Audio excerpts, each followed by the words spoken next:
Good morning. Once more, I am here for teaching you GK and GS session.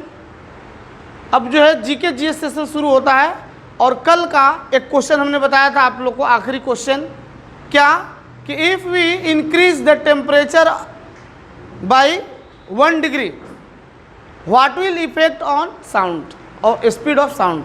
Okay, अगर हम temperature को 1 degree अगर बढ़ाते हैं या टेम्परेचर को बढ़ाते हैं तो क्या साउंड पे कुछ इफेक्ट पड़ेगा? यस, ऑफ कोर्स पड़ता है। क्या इफेक्ट पड़ता है भाई?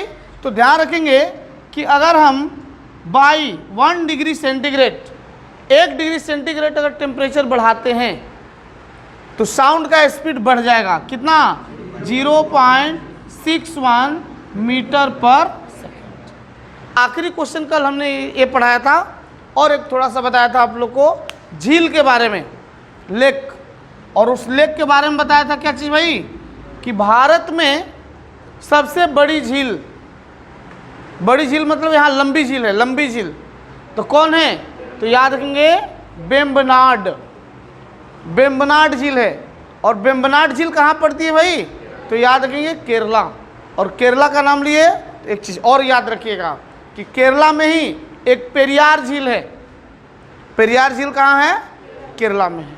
ओके, अब क्वेश्चन है कि भारत में सबसे बड़ी दूसरे नंबर की खारे पानी की झील कौन सी है? तो याद रखना भैया, पहला तो हम लोग जानते हैं क्या, चिल्का झील कहाँ है? उड़ीसा। चिल्का झील कहाँ है? उड़ीसा। और हमारे भारत में खारे पानी की सबसे बड़ी झील है कौन? चिल्का झील, उड़ीसा में। दूसरा खारे पानी की सबसे बड़ी झील है कौन? सांभर झील। कहाँ? यस, सांभर झील कहाँ पड़ती है? राजस्थान। अब थोड़ा सा मौज मस्ती के साथ हम लोग जीके पढ़ लेते हैं। एक छोटा सा ट्रिक है हमारे हिसाब से, ठीक है। जिस झील के नाम में अगर नाग नागिन आता है, बैरी नाग, अनंत नाग, नागिन झील, ये सब कहाँ पड़ता है? जम्मू कश्मीर, ठीक है। तो नाग नागिन कहाँ भैया? जम्मू कश्मीर में। मतलब हमने क्या बताया कि झील के नाम में जो है अगर नाग नागिन वर्ड ऐसा आता है तो कहाँ पड़ेगा? Yes, Jammu and Kashmir. और कुछ झीलों के नाम में आता है ताल, नैनीताल, खुरपा ताल, देवताल झील आता है। हाँ, तो ताल अगर आता है तो सीधे मारिएगा क्या? उत्तरांचल। उत्तरांचल बोले तो उत्तराखंड। एक दो इधर हो सकता है, इधर उधर देखिएगा आप लोग, है ना। तो आप ध्यान रखिएगा, ये छोटा सा ट्रिक्स था, ऐसे बाकी सब तो याद रखना है। हमारे देश में मीठे पानी की सबसे बड़ी झील है कौन? तो याद रखेंगे, बोलो भैया, बुलर झील। कहाँ है? जम्मू कश्मीर। याद रखा, मीठे पानी की सबसे बड़ी झील, चाहे बड़ी झील कौन सी है? बुलर झील है। कहाँ पे? जम्मू एंड कश्मीर। ओके, और सबसे ऊंचाई पर स्थित झील कौन सी है? देवताल झील। कैसे याद रखिएगा कि जनरली जो है खास करके हिंदू के देवी देवता क्या पहाड़ी पे ऊंचाई पर रहते हैं, नहीं तो इसीलिए देवताल, ये देवताओं का झील था। तो देवता लोग कहाँ? ऊंचाई पे रहते हैं। हम लोग बोलते हैं ना ऊपर वाले का आशीर्वाद चाहिए यार, देवी देवता सब ऊपर ही रहते हैं, ठीक है। तो याद रखिएगा देवताल झील ये सबसे ऊंचा झील है भारत में, ऊंचाई पर स्थित झील है। और कहाँ है? उत्तरांचल, उत्तराखंड में। ठीक है भैया लोग, ओके। आइए नेक्स्ट क्वेश्चन हम देखते हैं। अगला क्वेश्चन है माउंट आबू। ये क्या है भैया? माउंट आबू, माउंट आबू ये क्या चीज़ है? तो ध्यान रखेंगे, this is a peak. Peak मतलब क्या होता है? चोटी, शिखर। किसका शिखर? तो एक पर्वत है जिसका नाम आप लोग सुने हैं। भारत का सबसे प्राचीनतम पर्वत कौन सी है? अरावली। अरावली पर्वत श्रेणी। ये अरावली पर्वत कहाँ पड़ता है भाई? तो याद रखेंगे राजस्थान। मेन रूप से इसका विस्तार है राजस्थान में, लेकिन अगर बढ़िया से मैप में देखेंगे तो थोड़ा सा इसका जो है विस्तार है कहाँ, गुजरात में और थोड़ा इधर दिल्ली में। तो ये भी हम लोग बोल सकते हैं कि अरावली पर्वत का विस्तार कहाँ से कहाँ तक है, गुजरात से लेके दिल्ली तक, लेकिन मेन रूप से कहाँ में है, राजस्थान में। अब यहाँ क्वेश्चन है, पहले इसको क्लियर कर लेते हैं। तो अरावली पर्वत की सर्वोच्च चोटी है माउंट आबू, और याद रखेंगे भाई एक है जैन मंदिर, दिलवाड़ा का जैन मंदिर, याद रखिएगा, पूछता है क्वेश्चन कि दिलवाड़ा का जैन मंदिर कहाँ है, तो याद रखेंगे क्या, माउंट आबू जगह का भी नाम है, और एक तो पर्वत श्रेणी है ही, है ना, चोटी है। तो याद रखेंगे माउंट आबू में जो है दिलवाड़ा का जैन मंदिर है। बहुत इंपॉर्टेंट क्वेश्चन है, पूछता है कि दिलवाड़ा का जैन मंदिर कहाँ है, तो क्या बोलेंगे, माउंट आबू। अब क्वेश्चन है कि भाई राजस्थान में तो अरावली पर्वत है, फिर भी वहाँ वर्षा नहीं होती है, क्यों। अब एक क्वेश्चन आपके दिमाग में आ रहा होगा कि सर वर्षा से और पहाड़ से, पर्वत से क्या रिलेशन है, क्या आप बोल रहे हैं कि वहाँ पहाड़ी है फिर भी बारिश नहीं होती है। सुनेंगे, अब आपको सिखा रहे हैं, थोड़ा सा ध्यान से सीखिएगा। ये जो है समुद्र से नमी युक्त हवाएं चलती हैं, ठीक है, और नमी युक्त हवाएं चलती हैं तो क्या होता है भाई, अब मान लीजिए ऐसे में अगर पर्वत श्रेणी है ऐसा, तो ये क्या करेगा, अवरोध पैदा करेगा, रोकेगा इसको। तो ये जो अब कैसे ऊपर की ओर उठना शुरू करेंगी, ऊपर की ओर उठेंगी और कंडेंस होंगी, ठंडी होंगी, और वाटर ड्रॉप में क्या हो जाएंगी, कन्वर्ट हो जाएंगी, और वही मतलब क्लाउड यहाँ पे बनेगा, बादल बनेगा, और वही बादल क्या होता है, इधर ही बरसेगा, पर्वत के इधर ही बरसेगा, ठीक है। तो इस प्रकार की वर्षा को हम लोग बोलते हैं क्या, पर्वतीय वर्षा बोलते हैं। क्या बोलते हैं, पर्वतीय वर्षा।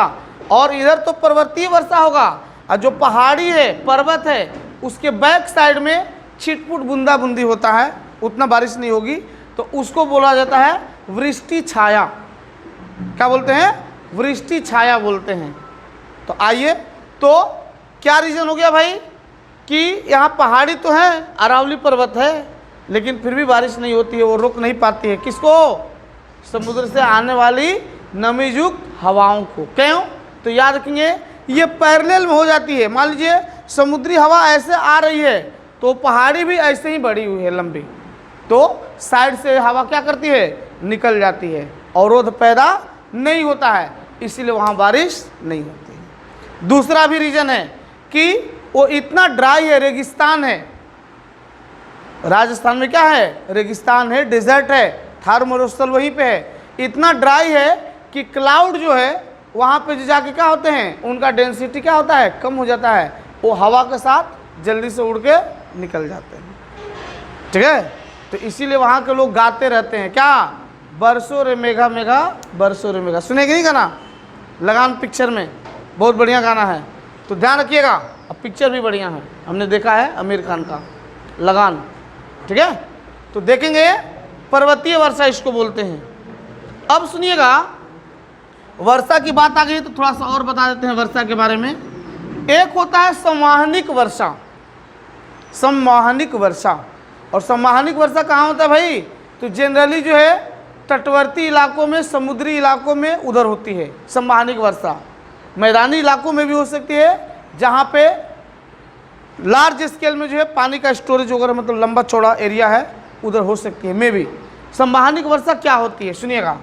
ये मान लीजिए वाटर लैंड क्या है, बॉडी है, मतलब क्या समुद्र वगैरह है ना, तो सनलाइट यहाँ पड़ेगा, ध्यान रखेंगे, सनलाइट जो है यहाँ आएगा, तो यहाँ से क्या होगा भाई, ये जो है वेपर बन के क्या होंगे, उड़ेंगे ऐसे, और आगे जाके क्या करेंगे, क्लाउड बनाएंगे, और यही क्लाउड जो है क्या होंगे, फिर जो है कंडेंस होके बरसते हैं।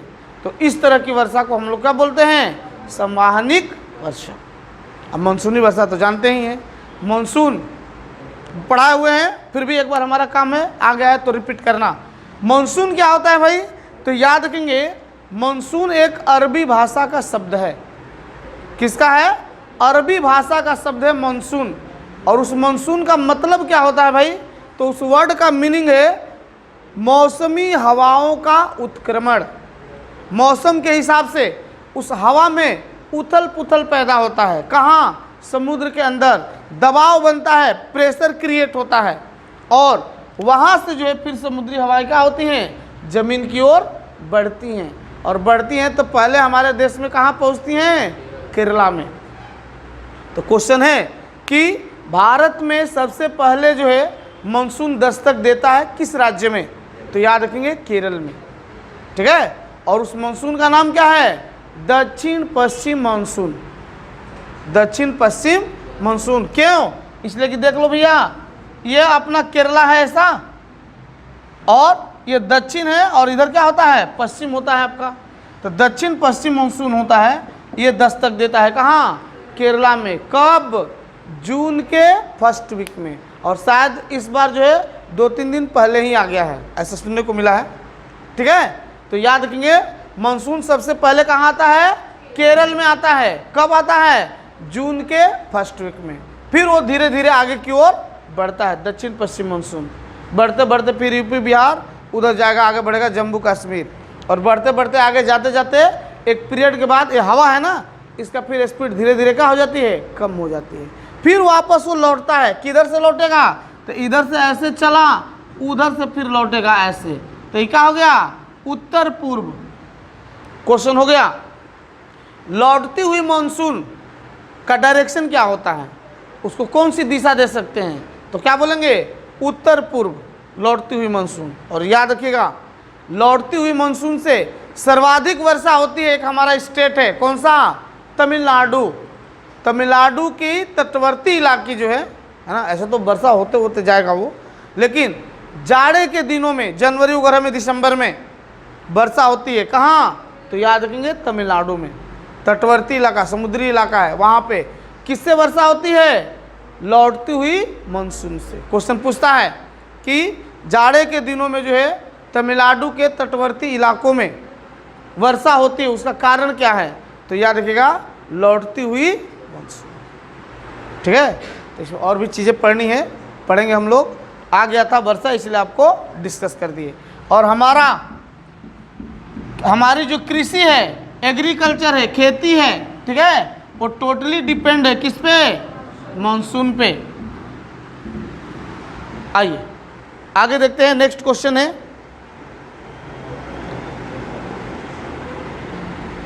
अच्छा, माउंट आबू जो जगह है, एक मिनट थोड़ा सा ध्यान रखिएगा। माउंट आबू की पहाड़ी है, माउंट आबू की पहाड़ी है। अच्छा, एक चीज़ कन्फ्यूजन हो गया, ठीक है, फिर भी बता रहे हैं। माउंट आबू, एक थोड़ा सा कन्फ्यूजन हो गया।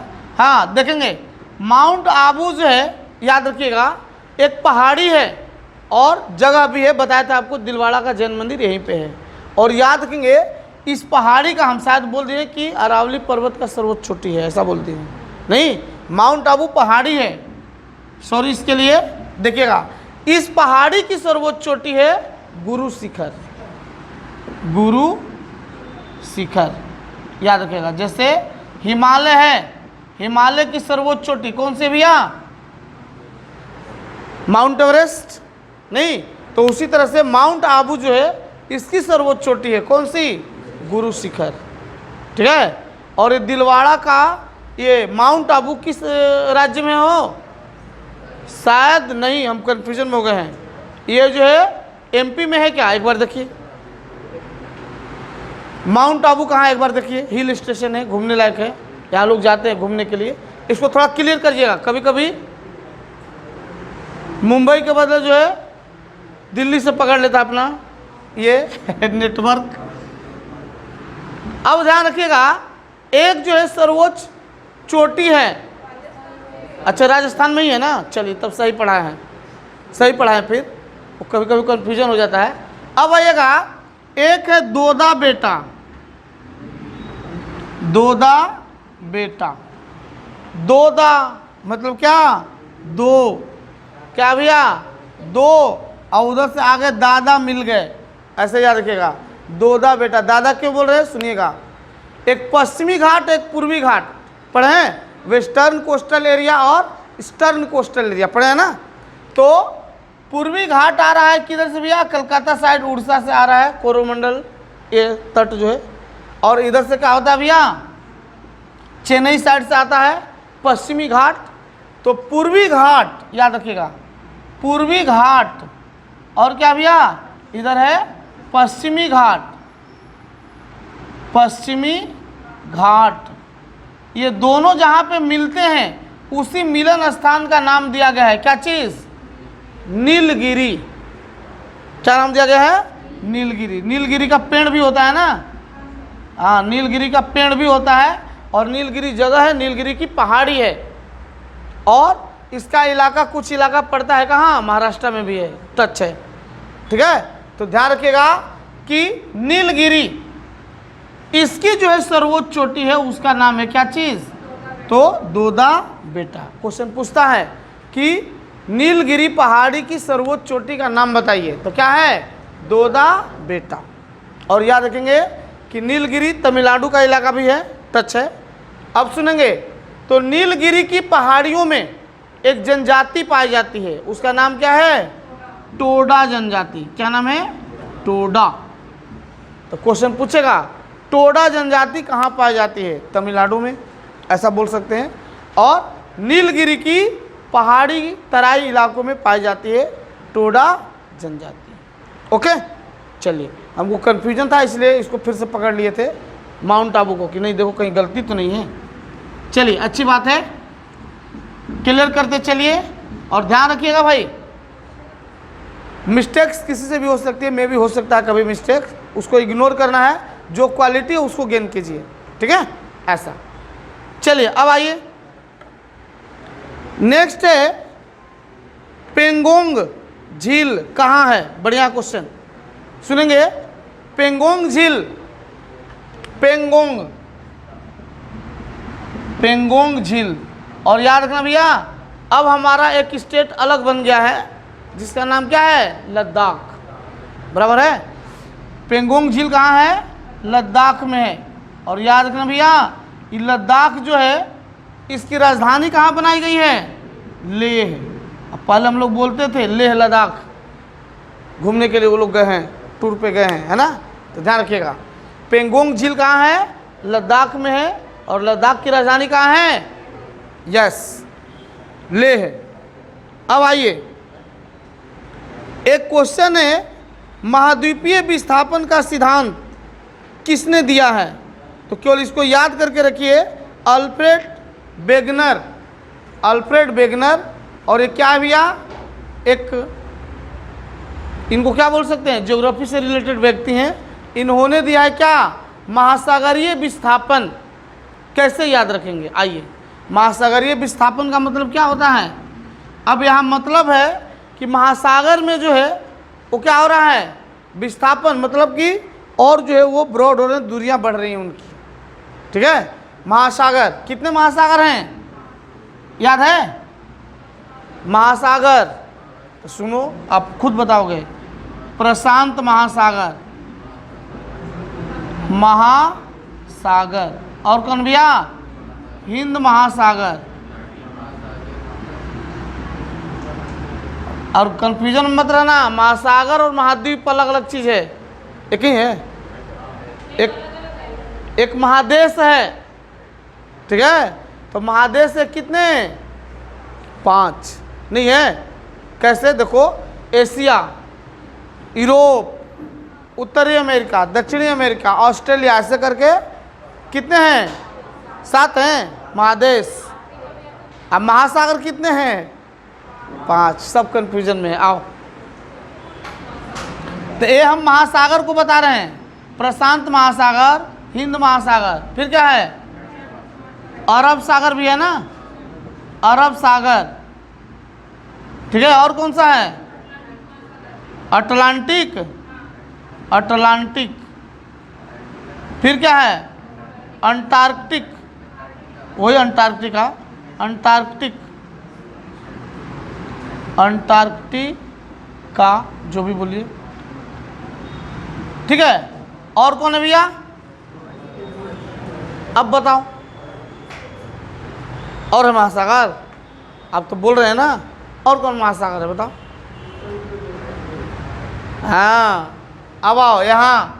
अब चलो इधर दूसरा, एशिया, यूरोप नहीं हो, फिर क्या है? उत्तरी अमेरिका। हैंडराइटिंग में मत जाना भैया, बढ़िया हैंडराइटिंग है हमारा, फास्ट लिखवा रहे हैं इसलिए। दक्षिणी अमेरिका।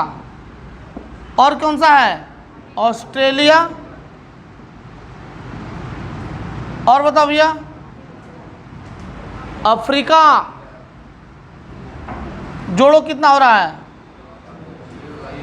1 2 3 4 5 6 अफ्रीका। और कोई है? एक और है, 7 है ना टोटल। अंटार्कटिका तो इसमें आ गया यार।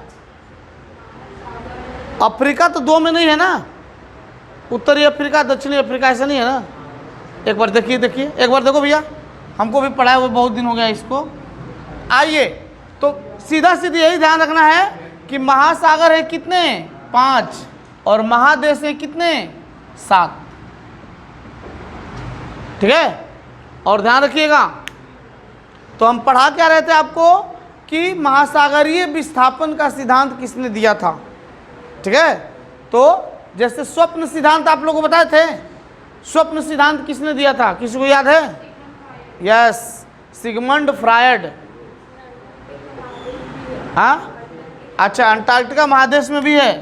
चलिए, अंटार्कटिका महादेश में भी है, तो टोटल 7 हो गया ना? 7 और एक कितने हैं? 5। बोलिए। हाँ ठीक है, आइए। ओके, तो ध्यान रखिएगा, इसमें जो है सबसे जो है बड़ा महासागर है कौन सा? प्रशांत महासागर है। और सबसे गहरा महासागर भी है कौन? प्रशांत महासागर, याद रखिएगा। ठीक है, अब इसमें महादेश में अगर देखते हैं तो सबसे बड़ा महादेश कौन सा है? एशिया।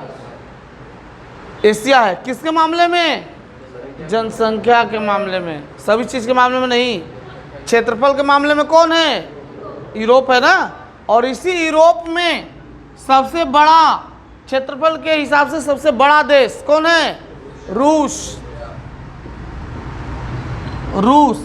और सबसे छोटा वेटिकन सिटी, यूरोप में ही पड़ता है, वेटिकन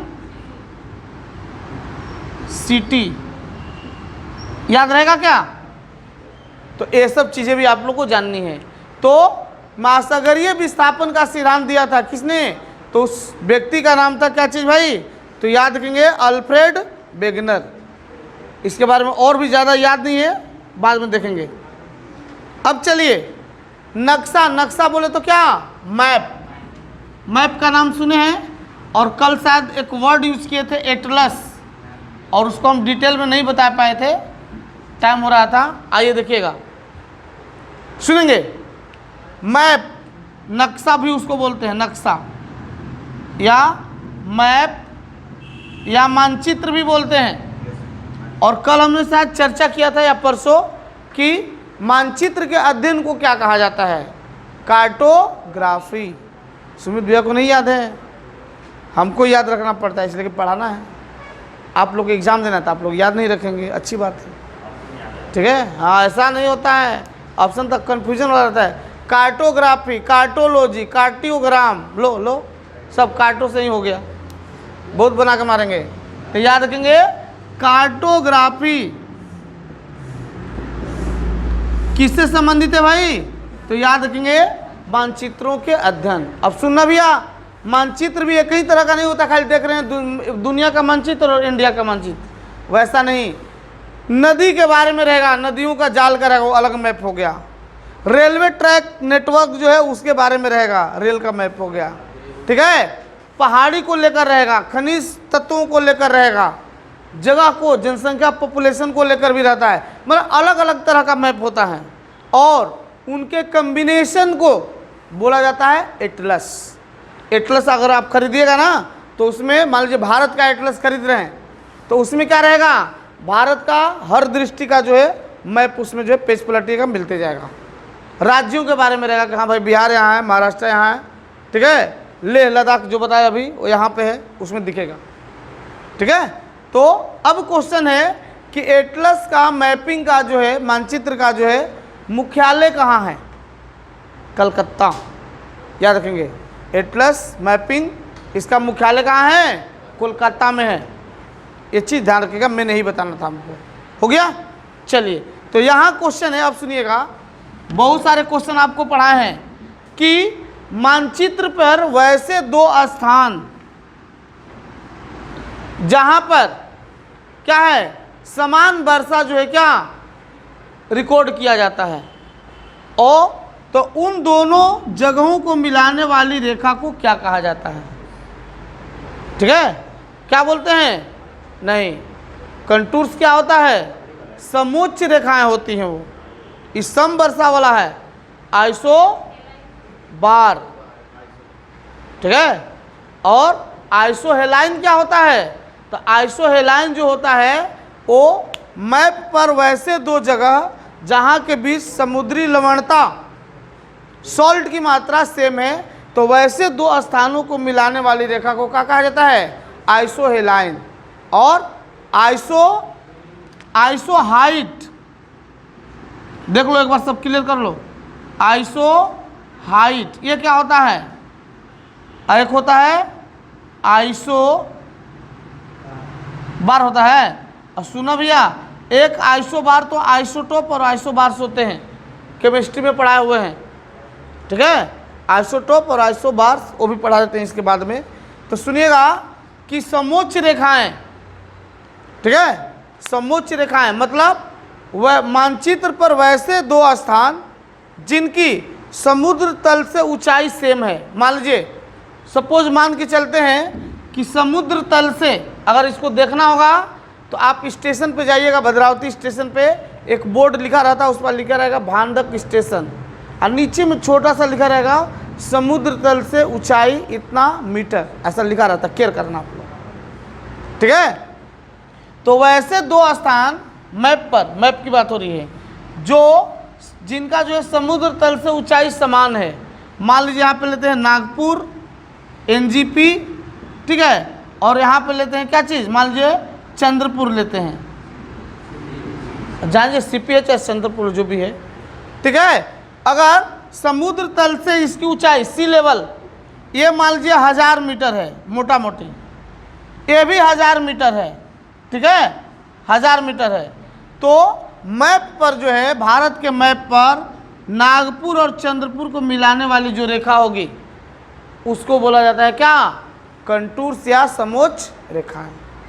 और कंटूर्स क्यों बोलते हैं सुनिएगा। अब क्वेश्चन देखिएगा, जब कई समोच्च रेखाएं एक पॉइंट पे काटती हैं, मिलती हैं, फिर से सुना क्या बोल रहे हैं, जब कई समोच्च रेखाएं, मैप की बात हो रही है, मैप पर एक जगह क्रॉस करती हैं, एक दूसरे को मिलती हैं, तो उस जगह को बोला जाता है क्या? सैंडल। और सैंडल भी कई तरह का है, पता है ना? हाँ, एक सैंडल है भैया चंदन, जिसका कौन था? मूछ वाला बीरप्पन तस्कर, नहीं सुने? कर्नाटक। और चंदन के उत्पादन में कर्नाटक राज्य क्या है? अग्रणी है। चंदन बहुत महंगा होता है, ठीक है, और चंदन का इस पे तिलक भी लगाया जाता है, सैंडल उसको भी बोलते हैं। देखिएगा, एक सैंडल ज़्यादा इधर उधर करिएगा तो माथा पे भी आएगा, ठीक है, वो भी सैंडल होता है। तो ध्यान से रहिएगा कौन सैंडल अपने को चाहिए। ये सैंडल है, ठीक है। जब कई कंटूर से रेखाएं मैप पर एक स्थान पर मिलती हैं, रोहित भैया समझ रहे हैं? हाँ, तो उसको बोला जाता है क्या? सैंडल बोला जाता है, याद रहेगा। और आइसोहेलाइन क्या बोले? ऐसा आइसोहाइट, आइसोहेलाइन, आइसोबार, ऐसा बहुत सारा है, उसको भी एक दिन चर्चा कर लेंगे पूरा। आइए देखिएगा, अगर सुमित भैया का सहयोग रहा तो और भी कुछ वीडियो बनाएंगे एकेडमिक वगैरह के लिए आने के बाद, ठीक है। इनका भी एग्ज़ाम थोड़ा हो जाए, इनका फ़ायदा ले लें, नहीं तो कब भाग जाएंगे भैया, क्या भरोसा।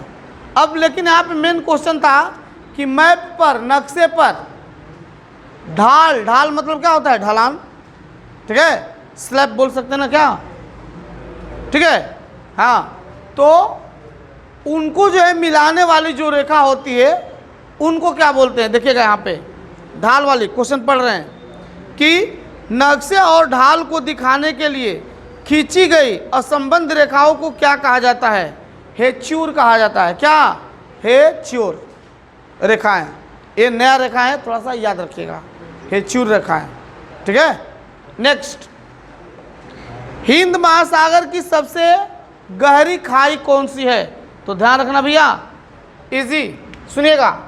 सबसे पहले तो ये जानिए दुनिया में सबसे गहरी खाई कौन सी है? तो याद रखेंगे प्रशांत महासागर में है। उसका नाम क्या है? मेरियाना गर्त या मेरियाना ट्रेंच। याद रखिएगा, क्या बोल रहे हैं? प्रशांत महासागर में दुनिया की सबसे गहरा जगह है कौन? Mariana trench. Mariana trench.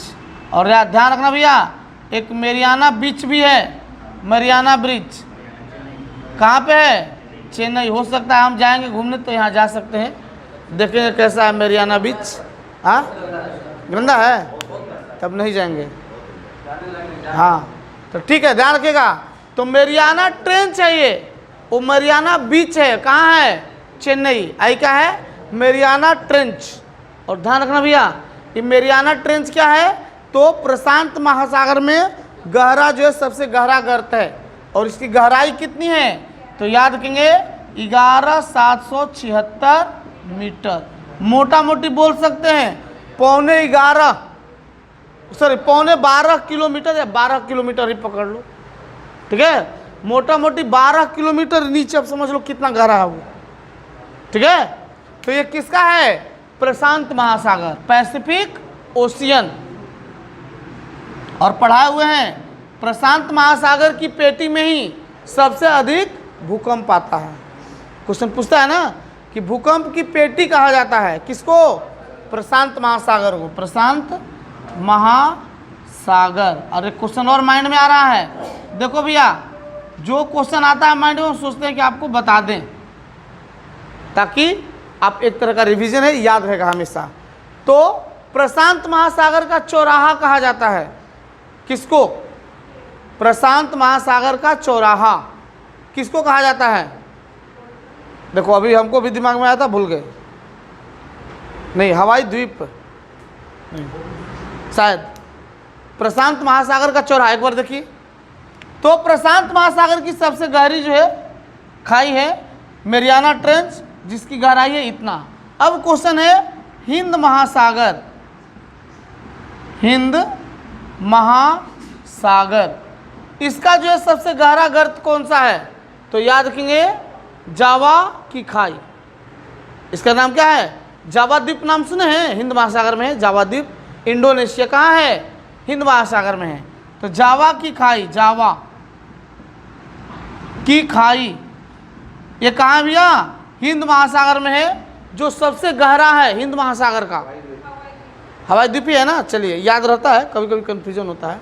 तो याद रखेंगे प्रशांत महासागर का चौराहा कहा जाता है किसको? हवाई द्वीप। हवाई द्वीप याद रखेंगे, बढ़िया है। हवाई द्वीप को कहा जाता है प्रशांत महासागर का चौराहा। ठीक है, अब क्वेश्चन है कि हिंद महासागर जो है इसका सबसे गहरा गर्त कौन सा है? तो इसका नाम है क्या? जावा की खाई है। और इसकी गहराई है कितनी? तो याद रखेंगे 7725। इतना मीटर ये गहरा है हिंद महासागर में। तो क्वेश्चन दे सकता है कि हिंद महासागर का सबसे गहरा गर्त कौन सा है? तो याद रखेंगे जावा की खाई है ना। इसकी गहराई कितनी है? 7725 मीटर। ओके, आगे बढ़ते हैं। अब देखिएगा, भारत एवं नेपाल के बीच सीमा बनाने वाली नदी कौन सी है? चलो भैया, भारत और नेपाल के बीच सीमा बनाने वाली नदी, ध्यान रखिएगा। तो बुरे नज़र वाले तेरा मुंह काला। तो नदी का नाम भी है क्या? काली नदी। ठीक है, काली नदी। अब घटना बना रहे याद करने के लिए, हकीकत नहीं है लेकिन याद करने के लिए घटना। तो जितने काले काम होते हैं तस्करी वगैरह किस रास्ते से होता है? वो नेपाल वाले ही रास्ते से होता है, ध्यान रखिएगा। नेपाल से बिहार यूपी में सब मटेरियल सप्लाई होता है, पता है? हाँ, नहीं पता हो तो ध्यान रखिएगा। तो सुनिए, तो यहाँ क्वेश्चन है कि भारत और नेपाल के बीच सीमा बनाने वाली नदी, जैसे यहाँ पे तेलवासा नदी है, वो उधर हो जाता है क्या, कौन सा जिला हो जाता है? नहीं, यवतमाल जिला हो जाता है। इधर है क्या, चंद्रपुर? नहीं। हाँ, तो ध्यान रखिएगा। उसी तरह से बाउंड्री बनाने वाली नदी है, उसका नाम क्या है? काली नदी। और काली नदी याद रखेंगे, ये बाउंड्री बनाती है किसके किसके बीच? भारत और क्या, नेपाल। लो भैया, इधर हो गया भारत, बीच में काली नदी, फिर हो गया क्या, नेपाल। अब ध्यान रखिएगा कि हाँ, एक मिनट। अब क्वेश्चन है कि ये कहाँ से निकलती है काली नदी? तो हिमालय से निकलती है और इसकी लंबाई 350 किलोमीटर है। उतना नहीं पूछेगा आपको, मैंने यही पूछेगा कि काली नदी कहाँ बहती है। तो याद रखेंगे, नेपाल और भारत के बीच की सीमा बनाने वाली है। और कहाँ से निकलती है? हिमालय से। एक इम्पोर्टेंट नदी है, उसके बारे में भी पूछता है। कौन सी नदी? कोसी नदी, याद रखेंगे। और कोसी नदी का बहाव सबसे ज़्यादा है कहाँ? बिहार। अब सुनिएगा थोड़ा सा, कोसी नदी, और कोसी नदी भी निकलती है कहाँ से? नेपाल से। नेपाल में वो पर्वत का नाम क्या है? सप्तकौशिकी, बराबर है। स्नेहा को याद है, हम कंफ्यूज हो रहे थे। तो सप्तकौशिकी, ठीक है, सप्तकौशिकी की पहाड़ी है कहाँ? नेपाल। वहाँ से निकलती है कौन सी नदी? कोसी नदी। और ये जो कोसी नदी जो है, इसके बारे में बोला जाता है क्या चीज़? कि सबसे अधिक दिशा परिवर्तित करने वाली नदी है, आड़ी टेढ़ी बहने वाली नदी है। कौन? कोसी नदी, ठीक है। और घटना बना रहे हैं, ऐसा है नहीं हकीकत। बिहार के लोग थोड़ा टेढ़े रहते हैं, है ना, तो नदी भी कहाँ से सीधा रहेगी, वो भी क्या है, टेढ़ी है, ठीक है। ऐसा है नहीं, हम भी तो बिहार के हैं यार, कितने सीधे हैं, सीधे दिख रहे हैं कि नहीं? देखो पूरी तरह से सीधा है। अब आओ, तो कोसी नदी याद रखिएगा, सबसे अधिक दिशा परिवर्तित करने वाली नदी है। कौन? कोसी। अब एक क्वेश्चन है कि इसको कहा जाता है बिहार का शोक। तो जो टेढ़ा रहता है वो हमेशा शोक और दुख देने वाला होता है। नहीं, टेढ़ा जो रहता है वो सीधा बातें नहीं करेगा, हमेशा टेढ़ा। आप अच्छे भी काम में लेके जाएंगे, इधर क्या आ रहा है, चल उधर जा। अब वो नहीं समझ रहा किस काम के लिए आ रहे हैं, ठीक है। तो टेढ़े लोग टेढ़े ही होते हैं। तो ये शोक देने वाली नदी है, बिहार का शोक। किसको कहा जाता है? कोसी नदी को। क्यों कहा जाता है भाई? तो ध्यान रखिएगा, ये नेपाल वाला जब बारिश होती है ना बरसात के दिन में, वो जानबूझ के उधर से डैम का वो जो है उठा देता है थोड़ा सा और इधर पानी छोड़ देता है। अब पूरा पानी ठेल देता है किधर? बिहार में। पूरा आधा बिहार डूब जाता है, ठीक है। और डूब जाता है तो क्या भैया, इसमें जन माल की बहुत क्षति होती है, ठीक है। इसीलिए कहा जाता है क्या? कोसी नदी को बिहार का शोक। और एक नदी और है, दामोदर नदी, नाम सुने होंगे। कहाँ बहती है? तो बंगाल, झारखंड में भी कुछ हिस्सा उसका बहता है, ठीक है। पहले बिहार भी बोलते थे। तो दामोदर नदी को भी कहा जाता है शोक। किसका? बंगाल का शोक, ठीक है। अब क्वेश्चन है भैया, एक चीन का भी शोक है, वांगहो नदी। यांगहो नहीं, वांगहो। वांगहो नाम भी कैसा कैसा रहता है, सियार जैसा बोलता है, वहाँ वहाँ उसी बोलता है वो, नहीं। हाँ, वांगहो नदी, उसको कहा जाता है क्या चीज़? चीन का शोक कहा जाता है। ये सब शोक वाली नदी है। ये तो टेढ़ी नदी थी, अब लगभग सबसे सीधी बहने वाली नदी है। ज़्यादा टेढ़ जो है, टेढ़ा मेढ़ा नहीं चलती है। तो उसका नाम क्या भैया? नर्मदा नदी। सबसे सीधी बहने वाली नदी कौन सी है भाई? नर्मदा नदी है। ये सब याद रखना है आपको। चलिए और आगे बढ़ते हैं, इसी तरह से सीखते रहिए, आगे बढ़ते रहिए। नेक्स्ट देखते हैं, आगे है आसियान, ASEAN, एन, आसियान। ये जो है इसका मुख्यालय कहाँ है, और मुख्यालय से पहले तो ये जानिए कि इसका पूरा नाम क्या है आसियान का, ASEAN, आसियान। तो देखिए यहाँ लिखे भी हैं आपको, एसोसिएशन ऑफ साउथ ईस्ट, ठीक है, साउथ ईस्ट एशियन नेशन, बोले तो क्या कंट्री, देखिएगा क्या बोल रहे हैं, एसोसिएशन, ऐसा हो सकता है एसोसिएशन, ठीक है, ऑफ साउथ, साउथ मतलब क्या, दक्षिण, साउथ, ठीक है, ई से क्या हो गया, ईस्ट, ए से क्या हो गया, एशियन, एशियन बोले तो एशिया, एशियन, अब क्या होगा, एन फॉर नेशन, नेशन बोले तो देश, राष्ट्र, नेशन, ओके। तो देखिएगा एशियान का पूरा नाम क्या होता है, तो एसोसिएशन ऑफ साउथ ईस्ट, ठीक है, साउथ ईस्ट, ऐसे क्या हो गया, एशियन, एशिया में जो देश हैं नेशंस, उनका एक क्या है, ग्रुप है, जैसे G7 पढ़ते हैं, 17 पढ़ते हैं, 20 पढ़ते हैं, ऐसा होता है ना, तो वो चीज़ है। तो association of south east Asian Nations, इनका जो है क्या है, ग्रुप है। और क्वेश्चन है कि इसका मुख्यालय कहाँ है, तो याद रखेंगे आसियान का मुख्यालय है कहाँ भैया, जकार्ता। और भैया जकार्ता कहाँ पड़ता है, इंडोनेशिया, कहाँ पड़ता है, इंडोनेशिया। और याद रखेंगे हमारा जो है पड़ोसी मुल्क है इंडोनेशिया समुद्र में।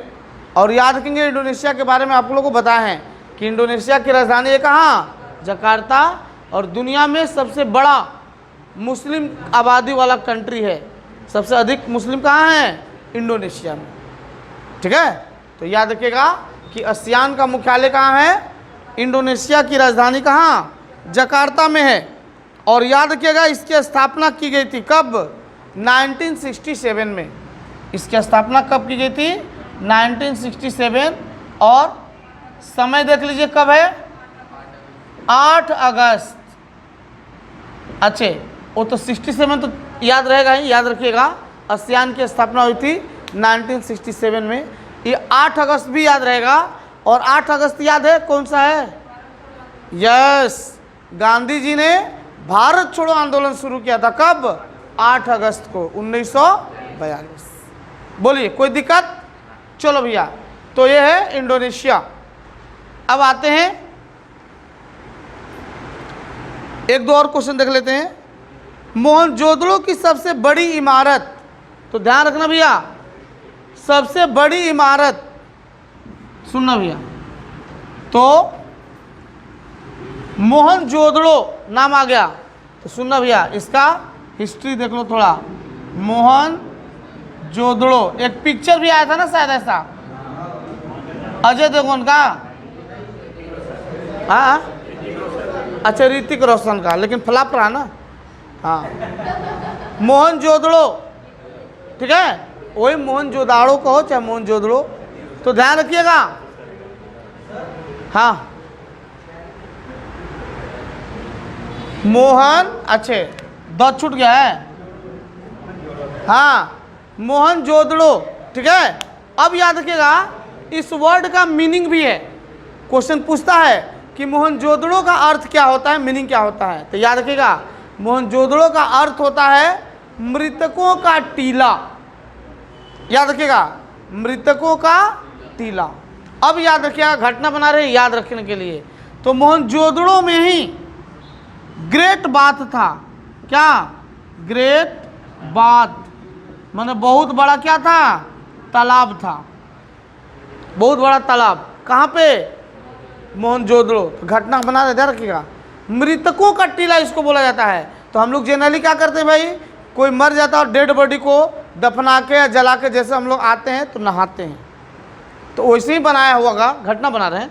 अब उसका पर्पस कुछ और हो सकता है, ठीक है। कि मोहनजोदड़ो का अर्थ होता है मृतकों का टीला, तो वहाँ पे लोग भाई जला उला के क्या, इस ग्रेट बाथ में जो है बड़ा तालाब जो था उसमें क्या करते थे, स्नान करके तब घर आते थे।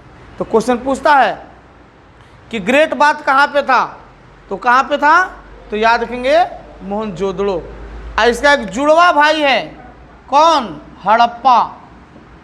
एक कटप्पा था ना हो, हाँ कटप्पा, आई है हड़प्पा। अब सुनना भैया, हड़प्पा, तो ध्यान रखेंगे हड़प्पा में जो है कैसे घटना बना है कि हड़प्पा का खोज किया था किसने, दयाराम साहनी, इसने खोज किया था। और नाम तो था दयाराम, लेकिन ये हड़पने वाला था, अपने भाई का, बंधु का, आजू बाजू का हिस्सा हड़प के। और हिस्सा को हड़पेगा, हड़पना मतलब समझते हैं, छीन लेना, चुरा लेना, जैसे भी साम दाम दंड भेद जैसे भी हो सके ले लो उसका, छीन लो, है ना। तो छीन लिया तो उसको रखने के लिए जगह चाहिए ना भैया। तो वो क्या था, वहाँ पे एक बृहत, इसको देखिए ग्रेट बाथ को हम लोग बोलते हैं बृहत, है ना, स्नानागार।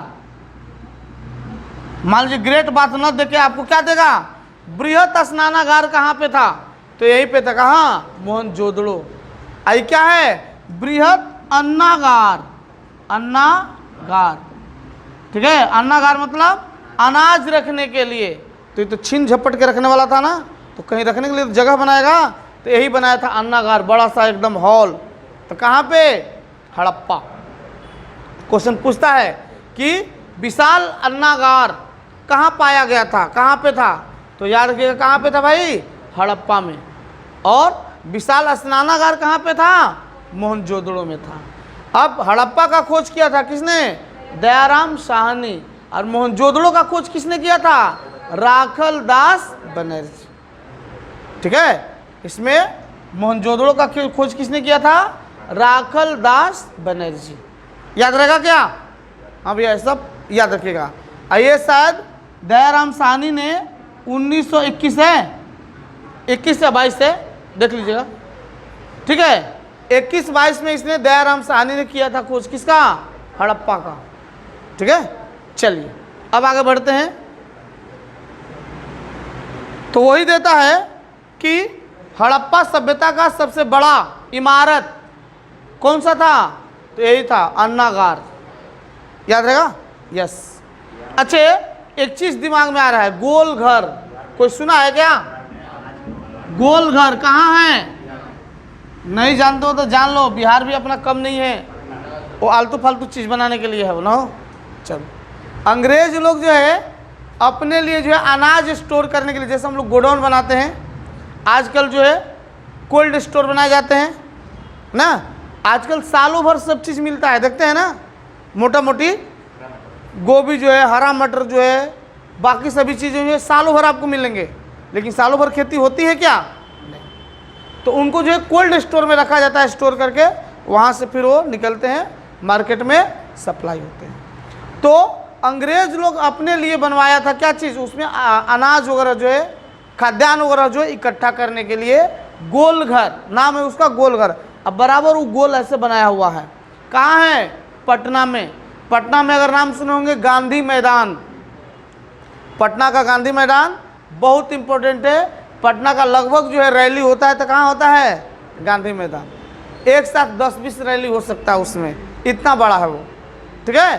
तो गांधी मैदान के जस्ट बाजू में है गोल घर, और वहाँ से गोल घर पे ऐसे बनाया हुआ है सीढ़ी ऊपर चढ़ने के लिए, चढ़िएगा तो पूरा पटना नज़ारा आएगा वहाँ से, ठीक है। बाजू में गंगा नदी है, तो ध्यान रखिएगा गोल घर कहाँ है, पटना। तो यहाँ इसलिए याद आ गया कि हड़प्पा में अन्नागार था ना, ठीक है, विशाल इमारत थी, वो कौन, अन्नागार। उसी तरह से गोल घर भी अंग्रेजों का अन्नागार था, कहाँ, पटना, ठीक है। चलिए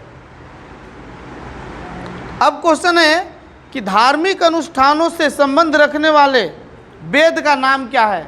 पढ़ाए थे 4 वेद, ऋग्वेद, सामवेद, यजुर्वेद और अथर्ववेद। और यजुर्वेद जो है याद रखिएगा भैया, यजुर्वेद बताया था आप लोग को, क्या है ये, तो पूजा पाठ से रिलेटेड है, यज्ञ आदि से रिलेटेड है। यज्ञ हवन कराया जाता है ना, शांति के लिए, शांति के लिए, ओम शांति शांति नहीं हो, उसके लिए यज्ञ आदि पूजा पाठ कराया जाता है। तो ध्यान रखिएगा कि यजुर्वेद जो है पूजा पाठ से संबंधित है, धार्मिक अनुष्ठानों से संबंधित है। इसमें धार्मिक पूजा पाठ वगैरह के बारे में वर्णन किया गया, किसमें? यजुर्वेद के। ओके, चलिए अब देखेंगे अगला, हमारे संविधान में स्वतंत्रता, समानता और बंधुत्व का सिद्धांत किस देश से लिया गया है? सुनना भैया, 2-2 क्वेश्चन, 3-3 क्वेश्चन एक में छिपा रहता है, ध्यान देना। बोलिए क्या क्या है? स्वतंत्रता, समानता और क्या चीज? बंधुत्व, भाईचारा, नहीं बंधुत्व। अब क्वेश्चन है कि स्वतंत्रता, समानता और बंधुत्व ये शब्द हमारे संविधान में जोड़े गए हैं, तो ये किस देश के संविधान से लिए गए? तो याद रखेंगे फ्रांस के संविधान से लिया गया है। और आप लोग को हम पढ़ाए हुए हैं फ्रांसीसी क्रांति कब हुई थी? 1789। पढ़ना भैया, बहुत इंपॉर्टेंट है, यह है फ्रांसीसी क्रांति। ऐसा भी हो सकता है, इधर से भी हो सकता है। तो याद रखेंगे फ्रांसीसी क्रांति कब हुई थी? तो फ्रांसीसी क्रांति हुई थी कब? 1789 में। अब क्वेश्चन रहता है कि समानता माने स्वतंत्रता, समानता और बंधुत्व किस क्रांति का नारा था? तो याद रखिएगा किस क्रांति का नारा था? यही फ्रांसीसी क्रांति का नारा था, स्वतंत्रता, समानता, बंधुत्व। इसका मीनिंग क्या है? कि हमको आज़ाद रहना है, स्वतंत्र रहना है। और इसी तर्ज पे हमारे बाल गंगाधर तिलक ने बोला था क्या? स्वतंत्रता हमारा जन्मसिद्ध अधिकार है और हम इसे लेकर रहेंगे, ठीक है। और इसी के तर्ज पे कौन बोले थे कि तुम मुझे खून दो मैं तुम्हें आज़ादी दूंगा? कौन? सुभाष चंद्र बोस। तुम मुझे खून दो मतलब जाके कटोरी में खून दे दो? नहीं, मतलब आप थोड़ा रेडी रहो भाई, आगे आगे हम तो हैं, पीछे से आप भी रेडी रहो मर मिटने के लिए अपने देश के लिए। हम पक्का है आज़ादी दिला के रहेंगे। और वैसे बंदे जैसा अपना भी मोटो होना चाहिए कि वर्ष 2021-22 चल रहा है, ये 22 जो है वैकेंसी भैया आनी चाहिए, तब की बात बोल रहे हैं कि अगर वैकेंसी रहेगी तो 2022 अपना है, इस वर्ष जो है निकाल के रहेंगे नौकरी। ऐसा होना चाहिए टारगेट। अब देखिए आज़ादी अपने को मिल गई, स्वतंत्रता। लेकिन ध्यान रखिएगा अगर वो सभी बंदे अगर हमारे रहते, जिंदा रहते, तो शायद आगे वाले चीज़ें भी हम लोग को मिल जाती। समानता, हमारे देश में समानता है?